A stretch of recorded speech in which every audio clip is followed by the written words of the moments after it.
और अब हम आपको रूस और यूक्रेन जंग पर हमारी खास सीरीज का दूसरा पार्ट दिखाएंगे। 24 फरवरी 2022 यही वो तारीख थी जब रूस ने जंग का सायरन बजाया था और 1 साल की जंग में यूक्रेन बारूद की मार से तड़प रहा है। जी मीडिया की टीम ने यूक्रेन में जंग के 1 साल की ग्राउंड रिपोर्टिंग की है और जंग में जलते यूक्रेन को अपने कैमरे में रिकॉर्ड किया है। आज हम आपको इस सीरीज का दूसरा पार्ट दिखाने वाले, लेकिन सबसे पहले हम रूस यूक्रेन के बीच, बाइडेन और पुतिन के बीच छिड़े जुबानी युद्ध का विश्लेषण करेंगे, जिस पर पूरी दुनिया नजरें गड़ाए बैठी है। आज आपने जो तस्वीरें देखी है उससे पहले कल एक तस्वीर आपने देखी थी और कल दुनिया बाइडेन के अचानक कीव पहुंचने से हैरान थी और आज रूस के राष्ट्रपति व्लादिमीर पुतिन के संबोधन को पूरी दुनिया ने सुना। जंग भले ही रूस और यूक्रेन के बीच चल रही है, लेकिन आमने सामने जो बाइडेन और व्लादिमीर पुतिन ही हैं। ये दोनों अब आमने सामने हैं। बाइडेन ने कीव पहुंचकर जेलेंस्की का हौसला बढ़ाते हुए कहा था कि यूक्रेन को अमेरिका और ज्यादा हथियार देगा, जिस पर आज रूसी राष्ट्रपति ने पलटवार किया है। पुतिन ने कहा है कि पश्चिम देश जिस तरह से यूक्रेन को मदद दे रहा है उससे तनाव बढ़ा है। बाइडेन ने कीव में रूस को लेकर कहा था कि 1 साल पहले पुतिन ने यूक्रेन पर हमला करते हुए यूक्रेन को कमजोर समझा था, लेकिन वो गलत थे। बाइडेन की इस बात का पुतिन ने आज अपनी संसद में जवाब दिया और पुतिन ने कहा कि प्रेशर टैक्टिक्स के आगे रूस ना झुका है और ना झुकेगा और युद्ध में रूस को हराना नामुमकिन है। कीव पहुंचने के बाद बाइडेन ने कहा कि एक बार कब्जा करने के बाद रूस की सेना पीछे हटी है और कमजोर हुई है, जिस पर आज पुतिन ने कहा कि रूस ने हमेशा शांति की बात कही है, सब कुछ शांति से ही निपटाया जा सकता है, लेकिन पीछे हटने का सवाल ही नहीं उठता है। जिससे साफ है कि रूस और यूक्रेन की जंग के बीच रूस और अमेरिका की जुबानी जंग भी अब चरम पर है। I was warning the world that he was going to attack. I was certain of it. And I thought it was critical that there not be any doubt, none whatsoever, about U.S. support for Ukraine in their war against the brutal attack by Russia. Специальной военной операции велись переговоры Киева с Западом о поставках на Украину и систем ПВО, и боевых самолетов, и другой тяжелой техники. Совестно, двулично они вели себя, разрушая Югославию, Ирак, Ливию, Сирию. От этого позора никогда им не отмыться. Понятие чести, доверия, порядочности не для них. За долгие века колониализма, диктата, гегемонии они привыкли, что им все позволено. Biden के अचानक Kyiv पहुंचने से Ukraine के राष्ट्रपति Volodymyr Zelensky का हौसला जरूर बढ़ा है, लेकिन अब जेलेंस्की ने जो बात कही है उससे एक नए खतरे की आहट सुनाई दी है। यह अपने आप में चुनौतीपूर्ण है, क्योंकि जेलेंस्की ने जर्मनी के अखबार डाई वेल्ट को एक इंटरव्यू दिया है और इस इंटरव्यू में जेलेंस्की ने चीन को टारगेट किया है। यूक्रेनी राष्ट्रपति वोलोदिमीर जेलेंस्की ने कहा है कि चीन को रूस यूक्रेन जंग से दूर रहना चाहिए। अगर चीन रूस की मदद करेगा तो दुनिया में तीसरा विश्व युद्ध शुरू हो सकता है। जेलेंस्की ने यह बात इसलिए कही है क्योंकि रूस और चीन एक दूसरे के पुराने साथी हैं और दोनों देश एक दूसरे की मदद करते हैं। बुरे वक्त में रूस और चीन एक दूसरे के साथ खड़े रहे हैं और दोनों देशों ने अपनी दोस्ती का जिक्र एक बार नहीं बल्कि कई बार किया है। International institute of strategic studies की रिपोर्ट के मुताबिक चीन ने खुले तौर पर रूस को हथियारों की आपूर्ति तो नहीं की है, लेकिन हो सकता है कि वो गुप्त रूप से रूस को हाईटेक उत्पाद बेच रहा हो, जिसका इस्तेमाल सैन्य उद्देश्यों के लिए भी किया जा सकता है। अमेरिका की centre for advance defence studies की रिपोर्ट बताती है कि चीनी कंपनियां एयर डिफेंस सिस्टम के लिए रूस को इलेक्ट्रॉनिक पुर्जे बेच सकती है। इतना ही नहीं, चीन से रूस का आयात 13% बढ़कर $76 अरब हो गया है। चीन को इसका निर्यात 43% बढ़कर $114 अरब पर हो गया है और 2022 में जैसे ही पश्चिमी देशों के साथ रूस का व्यापार कम हुआ, चीन उसका सबसे बड़ा और महत्वपूर्ण व्यापारिक भागीदार बन गया। रूस और यूक्रेन की जंग के बीच अमेरिका का भी बहुत बड़ा हाथ है और बाइडेन ने कीव दौरे पर एक बार फिर यूक्रेन को 500 मिलियन की बड़ी मदद का ऐलान किया, जिस पर चीन को मिर्ची लग गई। चीन ने कहा कि यह वही अमेरिका है जो एक तरफ शांति की बात करता है और दूसरी तरफ हथियारों की सप्लाई करता है। 美方是乌克兰战场的最大武器提供者。昨天，美方还宣布再向乌克兰提供5亿美元的军事援助。美方现在却不断地散布中方提供武器的虚假信息，居心何在？美方口口声声要维护和平，实际上却大发战争财。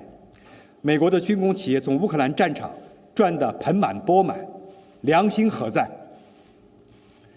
美方曾在阿富汗推行要战斗到最后一个阿富汗人的政策。यूक्रेन पर हमला करने के लिए रूस को किसने भड़काया? क्या यूक्रेन को यूरोप और अमेरिका ने मोहरा बनाया? यह बहस अब पुरानी बात हो चुकी है। आज की बात यह है कि जिस युद्ध को रूस ने यह कहकर शुरू किया था कि वो 4 दिन में यूक्रेन को घुटने टेकने पर मजबूर कर देगा, उस रूस को यूक्रेन से जंग लड़ते हुए 1 साल होने को आया। इस 1 साल में रूस ने यूक्रेन पर अनगिनत हमले किए हैं और यूक्रेन की लगभग हर इमारत को ढहा दिया। यूक्रेन में शहर के शहर खंडहर में तब्दील हो चुके हैं, लेकिन यूक्रेन ने अभी तक हार नहीं मानी है। युद्ध के मैदान में यूक्रेन कब तक खड़ा रह पाएगा, ये शायद वो खुद भी नहीं जानता। जी मीडिया की टीम ने रूस यूक्रेन युद्ध का 1 साल पूरे होने पर युद्ध से तबाही के मंजर को ग्राउंड जीरो पर पहुंचकर देखा है, जिसे हम आप तक एक स्पेशल सीरीज के जरिए पहुंचा रहे हैं। और इसी कड़ी में आज आपको यूक्रेन के बुर्दियांका से जी न्यूज की एक्सक्लूसिव ग्राउंड रिपोर्ट भी हम दिखाते हैं।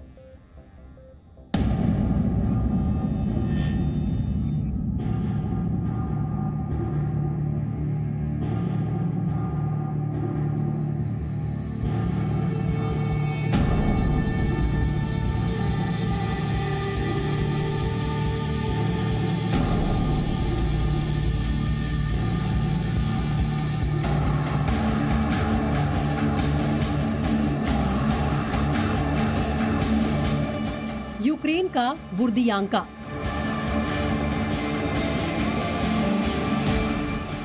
यहां की हर इमारत पर तबाही के निशान है। जिन इमारतों में कभी जिंदगी बसती थी, ऑफिस होते थे, चहल पहल रहती थी, रूस और यूक्रेन की जंग ने उन्हीं इमारतों को खंडर में बदल दिया है।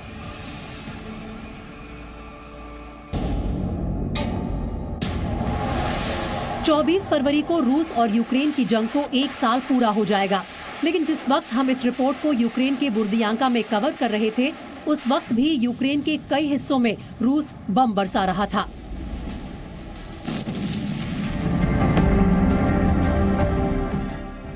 जंग के 1 साल होने से ठीक पहले जी न्यूज संवाददाता शिवांगी ठाकुर यूक्रेन के बुर्दियांका पहुंची, ये जानने के लिए कि जंग के दौरान यहाँ के लोगों पर क्या बीती है। इस 1 साल में उन्होंने क्या खोया, वो कौन सा डर है जो उन्हें चैन से सोने नहीं देता। मेरी मौजूदगी इस वक्त यूक्रेन के बुर्दियांका इलाके में है। ये वो इलाका है जो बहुत लंबे समय तक रूस की सेना के कब्जे में था। अब 1 साल बाद यहाँ क्या तस्वीरें हैं, ये हम आपको दिखाने की कोशिश करते हैं। हमारे ठीक देखिए, ये यहाँ का एक रेसिडेंशियल इलाका है और पिछली बार 9 महीने पहले जब हम यहाँ पहुँचे थे तो हालात कुछ ऐसे ही थे। यहाँ लगातार मिसाइल अटैक्स हुए। न सिर्फ जो मिसाइल अटैक है वो किए गए, लोगों के साथ भी बर्बरता की गई और इसके साथ साथ बैंक को लूटा गया, घरों को बर्बाद किया गया। सामान यहाँ से ये आरोप लगा रहे हैं जो स्थानीय लोग हैं कि रूस की सेना लेकर गई, खाने पीने का सामान हो या फिर ठंड से बचने का सामान हो। लोग यहाँ दूर दराज के इलाकों से आते हैं और घंटों खड़े होकर अपने आशियाने को निहारते हैं, सोचते हैं कि एक बार फिर से जो उनका ये इलाका है, रिहायशी इलाका, फिर से यहाँ लोगों की चहल पहल बढ़े, लोग आए। अपने घरों को आप देखिए कि गाड़ियों से आते हैं लोग, पैदल चलकर आते हैं, लंबे समय तक इसको निहारते हैं और इसी उम्मीद में वापस जाते हैं कि एक बार फिर से यहाँ स्थिति सामान्य हो। लेकिन लगता नहीं कि यहाँ स्थिति सामान्य होगी। आप ज़रा इस पूरे इलाके को कैमरा पैन करके हम दिखाने की कोशिश करेंगे कि किस तरह से जब मिसाइल अटैक्स यहाँ पर हुए तो आप देखिए लगभग 4-5 बिल्डिंग एक साथ थी और बीच की एक बिल्डिंग पूरी तरह से धराशायी हो गई। आसपास की बिल्डिंगों में भी आप देखिए कि उस मिसाइल अटैक का क्या असर हुआ। युद्ध में सब जायज है, ये रूस और यूक्रेन की जंग में भी दिख रहा है, जहां ना रिहायशी इमारतों को बख्शा गया और ना कमर्शियल बिल्डिंग्स को। हमारे कैमरे में बुर्दियांका शहर की कई ऐसी इमारतें कैद हुई जिन पर दिख रहे ये निशान तबाही की गवाही दे रहे हैं। मिसाइल और रॉकेट हमलों ने इन इमारतों को खंडहर बना दिया है। यहाँ के लोगों ने अपनी आंखों के सामने अपना सब कुछ मिट्टी बनते देखा है। ये टीस, ये दर्द अब कभी खत्म नहीं होगा। ये देखिए आप, एक ऐसा बिल्डिंग जो कि कमर्शियल बिल्डिंग था, और यहाँ पर आप देखिए कि ये तस्वीरों में जो आपको ध्वस्त नज़र आ रहा है वो एक एटीएम है जो अब काम नहीं करता। ज़रा कैमरा पैन करके पीछे आपको तस्वीरें दिखाएंगे। कुछ लोग आपको नज़र आ रहे हैं जो तस्वीरें उतार रहे हैं। यहाँ सामने भी कुछ लोग हैं जो तस्वीरें उतार रहे हैं। ये वो लोग हैं जो या तो यहाँ पर काम करते थे इस कमर्शियल एरिया में या फिर जिनके ऑफिसेज यहाँ पर थे। अब वो वापस आ रहे हैं, इन इलाकों को देख रहे हैं और कोशिश कर रहे हैं ये समझ पाने की कि आखिर यहाँ पर क्या हालात हैं। आप देखिए इस तरह से जब मिसाइल अटैक यहाँ हुए थे तो फ्लैग लगा दिए गए थे, लोगों को चेतावनी दी गई थी कि इससे अंदर आप नहीं जाए। तो लोग फिलहाल भीतर तो नहीं जा रहे हैं, लेकिन वो यहाँ पर आकर घंटों इंतज़ार करते हैं अपने पूरे दफ्तर को जहाँ वो काम करते थे, अपने सहकर्मियों को याद करके कई बार भावुक भी हो जाते हैं और लगातार यही सवाल पूछते हैं कि आखिर उनके साथ ऐसा क्यों। यूक्रेन के बुर्दियांका शहर पर कुदरत और रूस की डबल स्ट्राइक हुई है। यहाँ आप किसी भी गली, किसी भी चौराहे पर चले जाइए, तबाही की दर्दनाक तस्वीर ही दिखेगी। एक तरफ से रूस बारूद से मार रहा है और दूसरी तरफ से कुदरत का अटैक हुआ है। बुर्दियांका में जबरदस्त ठंड है। बर्फबारी ने उन लोगों की मुश्किलें बढ़ा दी हैं जिनका इस जंग ने सब कुछ छीन लिया, जो अब सड़क पर है। इस बीच वर्ल्ड बैंक ने एक स्टेटमेंट दी है जिसमें कहा गया है कि जंग की मार झेल रहे यूक्रेन को दोबारा बसाने के लिए 50 लाख करोड़ की जरूरत होगी। बुर्दियांका सिर्फ एक शहर नहीं है जो जंग की मार से तड़प रहा है। यूक्रेन के ज्यादातर इलाकों में तबाही के निशान हर जगह नजर आएंगे। यूक्रेन के लोगों के लिए ये वो दर्द है जो आखिरी सांस तक उन्हें परेशान करेगा। शिवांगी ठाकुर, जी मीडिया, बुर्दियांका, यूक्रेन।